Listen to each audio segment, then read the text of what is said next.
எல்லோரும் எப்படி இருக்கீங்க? இப்போ வந்து புளியே இல்லாமல் கருவாட்டு குழம்பு, நெத்திலி கருவாட்டு குழம்பு எப்படி செய்யலான்னு பார்க்கலாம். அதுக்கு சின்ன வெங்காயம் வந்து ஒரு 1/4 கிலோ எடுத்துக்கோங்க. பெரிய வெங்காயம் ஒரு 2 எடுத்துக்கோங்க. தக்காளி வந்து ஒரு 3 தக்காளி எடுத்துக்கோங்க. அப்புறம் வந்து நெத்திலி கருவாடு வந்து ஒரு 150 கிராம் எடுத்துக்கோங்க. நெத்திலி கருவாடை வந்து அந்த தலையை வந்து தனியாக பிச்சு எடுத்துக்கோங்க. வாழையும் இது பண்ணிவிட்டு அதுக்கப்புறம் வந்து தண்ணியில் வந்து ஊற வச்சுருங்க. தண்ணி கொஞ்சம் ஊற்றி ஒரு கிணத்துல ஊற வச்சுருங்க. கொஞ்சம் ஒரு அரை மணி நேரம் ஊற வச்சுருங்க. அதுக்கப்புறம் வந்து அந்த வெங்காயத்தை வந்து சாப்பரில் போட்டு எடுத்து சாப் பண்ணி போட்டுக்கோங்க. அதுக்கப்புறம் வந்து தக்காளியை வந்து மிக்சியில் நல்லா அரைச்சி வச்சுக்கோங்க. கடாய் ஒன்று எடுத்துக்கோங்க. அதில் வந்து 1 குழிக்கரண்டி எண்ணெய் ஊற்றிட்டு கடுகு உளுந்தம்பருப்பு போட்டுட்டு வெங்காயத்தையும் அதுக்கப்புறம் போட்டுருங்க. நல்லா வெங்காயம் நல்லா வதங்கி வந்ததுக்கப்புறம் அப்புறம் உப்பு வந்து 1 ஸ்பூன் எடுத்து போட்டுக்கோங்க. அப்புறம் காரத்துக்கு ஏற்ப வந்து குழம்பு மிளகாத்தூள் வந்து 2 டேபிள் ஸ்பூன் போட்டுக்கோங்க. உங்கள் காரத்துக்கு ஏற்றப்ப. இது ஒரு நேரம் ஆச்சு. சமையல் தமிழ். இதை சப்ஸ்கிரைப் பண்ணுங்கள், லைக்ஸ் கொடுங்க. நன்றி. இப்போ நல்லா வந்து கேஸ் ஸ்டவ்வில் மீடியத்தில் வச்சு நல்லா கிண்டி விட்டுருங்க.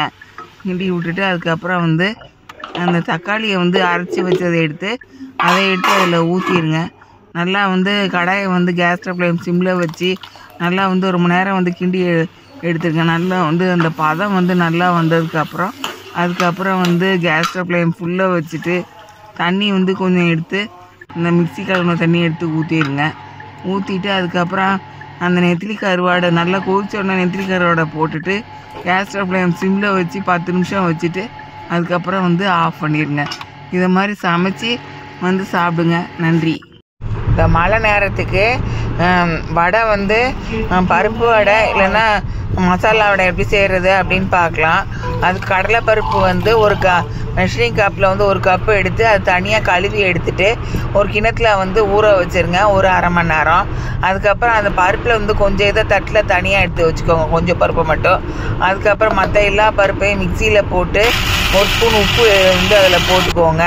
போட்டுட்டு நல்லா வந்து லேசாக அப்படி அரைச்சி எடுத்துக்கோங்க. 1-2மா ஒரு 2 வெங்காயமும் ஒரு 3 பச்சை மிளகாவும் எடுத்துக்கோங்க. அதுக்கப்புறம் எல்லாத்தையும் வந்து நல்லா வெட்டியே எடுத்து வச்சுக்கோங்க. அதுக்கப்புறம் அரைச்சி வச்சு அதை வந்து அந்த வெங்காயம் அந்த பச்சை மிளகாய் எல்லாத்தையும் அது கூட ஒன்றா சேர்த்துட்டு அப்புறம் உருண்டையாக வந்து பூட்டி எடுத்து தனியாக ஒரு தட்டில் வச்சுக்கோங்க. 2 கையால் உருண்டை பிடிச்சிட்டு 2 கையால் அமுக்கி ஒரு தட்டையாக எடுத்துக்கோங்க. கடாயில் வந்து எண்ணெய் ஊற்றிட்டு கேஸ் ஸ்டவ்வில் மீடியத்தில் வச்சுக்கோங்க. நல்லா சூடு ஏறினதுக்கப்புறம் அந்த உருண்டையாக பிடிச்சதை வந்து 2 கையால் தப்பையாக தட்டி வச்சு அதுக்கப்புறம் இந்த சூடு போய் ஏறினதுக்கப்புறம் அந்த இதில் எண்ணெய் ஏறினதுக்கப்புறம் அதில் போட்டுருங்க. ஃபஸ்ட்டு ஒரு பக்கம் வந்து நல்லா ஒரு பக்கம் ஒரு 4 நிமிஷம் நல்லா வேகட்டும். அதுக்கப்புறம் திரும்பி அடுத்த பக்கமும் வந்து அதை மாதிரி வேகட்டும். அதை மாதிரி மாற்றி வேகிற மாதிரி கம்பியை வச்சு திருப்பி விடுங்க ஒரு 2-3 நிமிஷத்துக்கு ஒருக்க.